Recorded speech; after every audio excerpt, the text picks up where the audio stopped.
दोस्तों हमारे साथ संजीव सर है जो कि वर्तमान में रेलवे में कार्यरत है।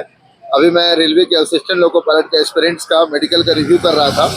तो सर का भी आज से 10 साल पहले इसी अस्पताल में, मंडल रेलवे अस्पताल रांची में मतलब कि मेडिकल हुआ था। और इसका जो एस्टैब्लिशमेंट ईयर है वो भी 2012 है, यानी कि अस्पताल को मात्र अभी 13 साल हुए हैं। यानी कि सर का उस दौर में यहाँ पर मेडिकल हुआ है जब ये अस्पताल प्रारंभ ही हुआ था। तो सर से मैंने रिक्वेस्ट किया कि इंटरव्यू के लिए, और सर रेडी भी हुए हैं। तो सबसे पहले तो सर आपका बहुत बहुत स्वागत है हमारे यूट्यूब चैनल उमंग स्टडी पर। और thank you Umang very study much. परिवार की तरफ से आपको धन्यवाद भी देते हैं कि आप कीमती समय निकालकर हमारे साथ इंटरव्यू के लिए रेडी हुए हैं, ताकि आपके द्वारा दी गई जानकारी के माध्यम से बाकी अभ्यर्थियों को भी कुछ जानकारी मिल पाएगी। तो सर आपसे रिक्वेस्ट है कि सबसे पहले अपना परिचय दीजिए थोड़ा। बहुत बहुत धन्यवाद। मेरा नाम संजीव कुमार हुआ जी। और मैं 2012-9 में प्रक्रिया शुरू हुई थी और 10-11-12 तक 12 में मेडिकल हुआ मेरा। हाँ। 13 में फाइनली मैं अगस्त महीने में ज्वाइन किया। हाँ। रेलवे ग्रुप डी में ज्वाइन किया था मैं। हाँ। उसके बाद 2 साल वहाँ ज्वाइन किया। उसके बाद ट्रैक मशीन में जो निकला बहाली, उसमें मैं ट्रैक मशीन में assistant track maintain assistant TM के पद पर कार्यरत हुआ भी। ठीक। और अभी मैं गोविंदपुर में मेरा मशीन है, गोविंदपुर में मैं कार्यरत हूँ। गोविंदपुर रांची। हाँ, गोविंदपुर रांची। तो आप वर्तमान में कौन से पोस्ट पर कार्यरत है? अभी टीएम ट्रैक असिस्टेंट टीएम में पद पर करता हूँ। तो वो कौन से ग्रुप का पोस्ट है? Group C? वो ग्रुप डी का ही पोस्ट है। ग्रुप डी का? हाँ। तो आप ज्वाइन किए 2013 में? 13 में ज्वाइन किए थे। अभी है 2025। हाँ। लगभग 12 साल का समय दे चुके हैं आप रेलवे में। हाँ। तो आप ग्रुप डी में ही कैसे हैं अभी तक? आपका प्रमोशन क्यों नहीं हुआ?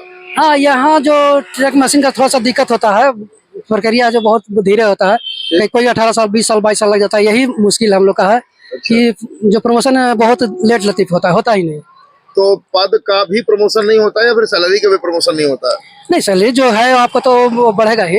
अच्छा। जो इंक्रीमेंट है वो तो मिलेगा ही। तो इसीलिए बेसिक में बढ़ोतरी होगा। लेकिन जो प्रमोशन जो होना चाहिए वो हुआ नहीं। मेडिकल हो गया क्या आपका? और अभी तो मेरा एमएससी पे दिया है 3 साल। तो मतलब टेक्नीशियन कहेंगे नहीं, लेकिन आपको जो प्रमोशन जो एक तो इंक्रीमेंट मिला और इसीलिए बढ़ा। अच्छा अच्छा, ठीक है। अभी मैं कार्यरत हूँ। तो आप ये बताइए कि रेलवे का डिपार्टमेंटल एग्जाम्स भी होता है, जीडीसी होता है, हाँ, LDC होता है। एलडीसी जीडीसी सब होता है। हाँ। उसमें 2 साल 4 साल पर 5 साल पर होते रहता है। तो क्या वो सब एग्जामिनेशन आप नहीं देते हैं? उस समय इसके पहले एक बार हुआ था, दिए थे, लेकिन शायद नहीं हो पाया। अभी तो मैं असिस्टेंट में ही कार्यरत हूँ। तो अभी रेलवे ग्रुप डी की बहुत बड़ी संख्या में वैकेंसी आई हुई है और उसका परीक्षा 17 नवंबर से होना है। तो जो भी अभ्यर्थीगण भारतीय रेलवे को ज्वाइन करना चाहते हैं as a railway group D के पद पर, तो उन फ्रेश अभ्यर्थियों को आप क्या मैसेज देना चाहेंगे? उनको कहेंगे कि सिस्टमेटिक ढंग से ज़्यादा नहीं, लेकिन जो मेन किताब है उसको पढ़े और अपने आज आने वाला भविष्य उसको सुरक्षित रखे। ज़्यादा से ज़्यादा मेहनत करिएगा, थोड़ा थोड़ा मेहनत करे, थोड़ा थोड़ा सब कुछ देखे, हिंदी देखे, गणित देखे, रीजनिंग देखे, और जो साइंस है विषय है उसको थोड़ा सा फोकस करे। इससे सही आता है। तो आप जिस पद पर कार्यरत है उस पद पर आपका काम क्या होता है? आप करते क्या? आपको करना क्या होता है? हम लोग का जो ट्रैक मशीन है उसमें जो मशीन जहाँ ट्रैक जो जहाँ खराब है या नीचे डाउन है ट्रैक, उसको उठा करके पैकिंग करने का काम होता है। हम लोग पैकिंग मशीन में है। अच्छा। उसका नाम एडियोमेटिक है। ठीक। तो आप लोग का जो ड्यूटी होता है वो शिफ्ट वाइज होता है या जनरल ड्यूटी होता है? जनरल शिफ्ट ना, जनरल ही होता है, 8 बजे से आपका 4 बजे तक। अच्छा। तो आपके पोस्ट के कर्मचारियों को रेलवे की तरफ से क्या क्या सुविधाएं दी जाती है? रेलवे की सुविधाएं जो है, पास हो गया आपका, आने जाने का हुआ, मेडिकल हो गया, ये सब सुविधा हो गया।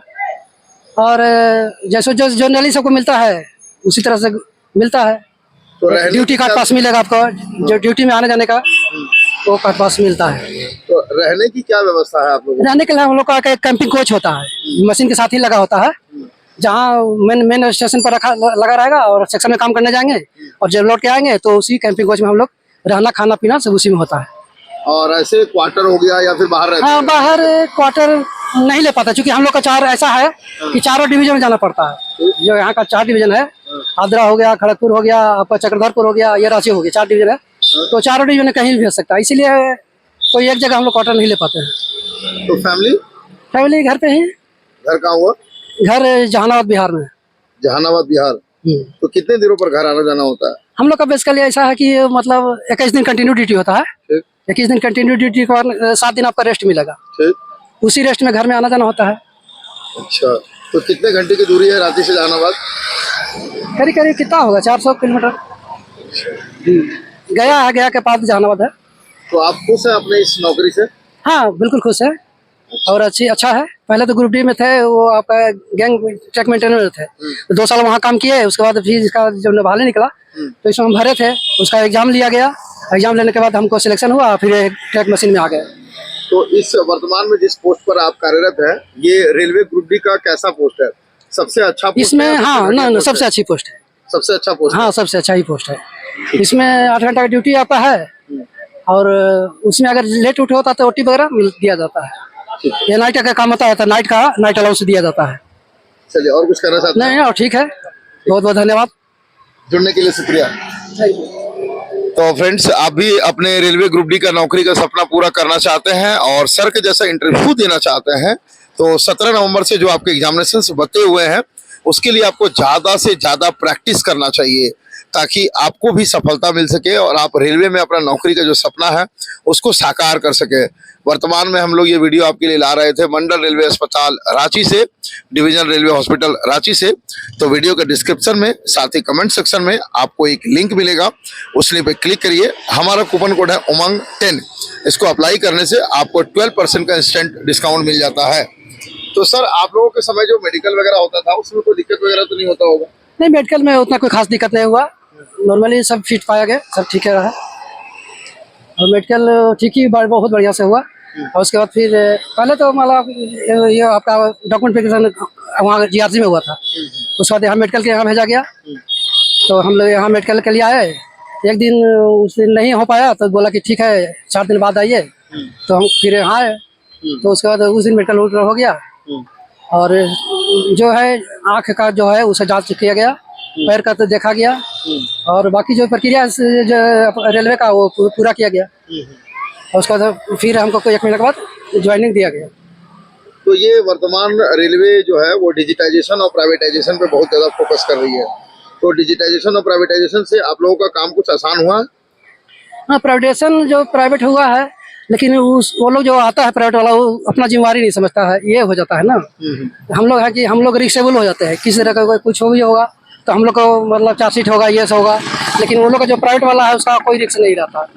इस चलते प्राइवेट से कम ही होना चाहिए ताकि बाकी लोगों का रोजगार मिल सके। और कुछ कहना चाहते हैं सर? नहीं और ठीक है, थैंक यू वेरी मच।